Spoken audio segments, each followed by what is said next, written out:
नमस्ते विद्यार्थियों, आज हम भूगोल बीए पार्ट फर्स्ट में ज्योग्राफी फर्स्ट ईयर में हिमानी या हिमनद के द्वारा जो निर्मित स्थलाकृतियाँ हैं उनके बारे में करेंगे। हिम का योगदान स्थलाकृतियों के निर्माण में बहुत ही महत्वपूर्ण है।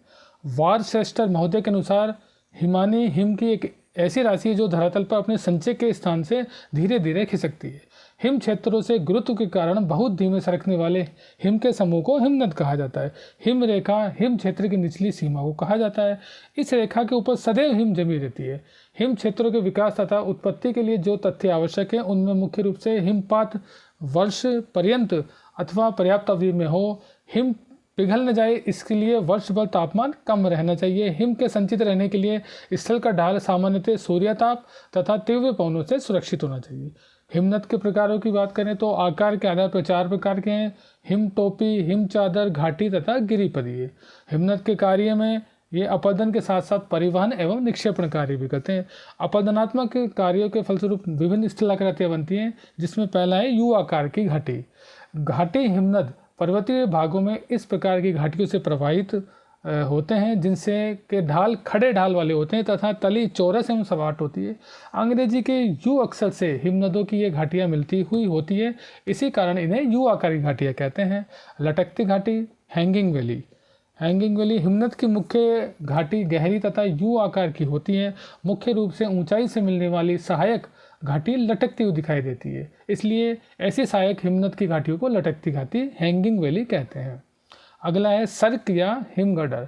एक अर्धवृत्ताकार या कटोरे के आकार का विशाल गहरा गर्त हिमनद की घाटी के शीर्ष भाग पर सर्के के रूप में दिखाई देता है। इसका पार्श्व या किनारा खड़े ढाल वाला होता है।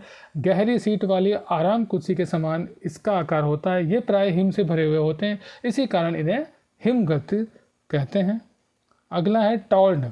जल भरने पर सर्क रूपी बेसिन एक लघु झील के रूप में बदल जाता है, जिसे सर्द झील या टॉर्न कहा जाता है। हॉर्न या गिरिसिंग। हॉर्न या गिरिसिंग किसी पहाड़ी के दोनों ओर जब सर्क एक दूसरे के और पीछे की तरफ कटने लगते हैं तो उनके मध्य भाग का भाग अपरदित होकर नुकीला होने लगता है। धीरे धीरे पूर्ण रूपेण विकसित चोटी का निर्माण होता है। नूनाटक। विस्तृत हिम क्षेत्रों में उभरे हुए टीले जो द्वीप के समान दिखाई देते हैं नूनाटक कहलाते हैं। श्रृंग वैपुच्च ज्वालामुखी प्लम बैसाल्ट या अन्य कोई शिला के सम्मुख ढाल पर हिमानी के प्रवाह मार्ग में हिम की घर्षण क्रिया से उबड़ खाबड़ बन जाता है धरातल, जिसे श्रृंग कहते हैं। मंद व सम्मुख विमुख ढाल हिम सरलता से उतर जाता है, इसे पुच्छ कहते हैं।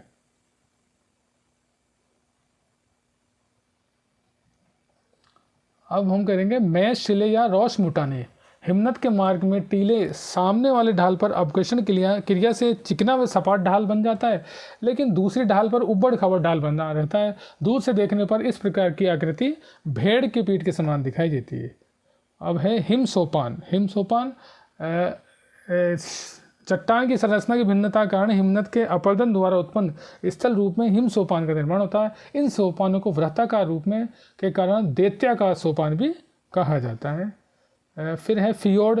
जलमग्न हिमानीकृत घाटियों को फियोर्ड कहा जाता है। फियोर्ड एक तरह यू आकार का तट होता है। ये गहरे जल के सागरीय भाग होते हैं जिसके किनारे खड़े ढाल वाले होते हैं। अब हम बात करेंगे निक्षेपात्मक स्थल रूप का।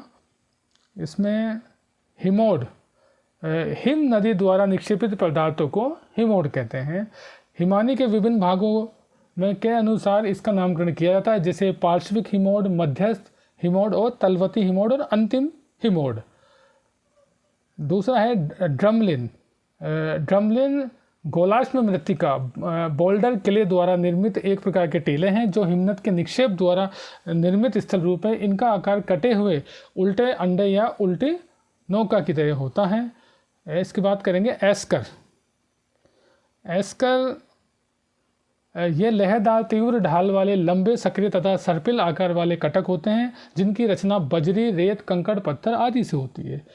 अगला है केम। रेत व बजरी से निर्मित हिमानी के अग्रभाग में तीव्र ढाल युक्त टीलों को केम कहा जाता है। कैटिल। बड़े हिमखंडों के पिघलने से इनकी रचना होती है। ये केम के विपरीत गर्त रूप में होते हैं। तो इस प्रकार से आज हमारा टॉपिक समाप्त हुआ। धन्यवाद।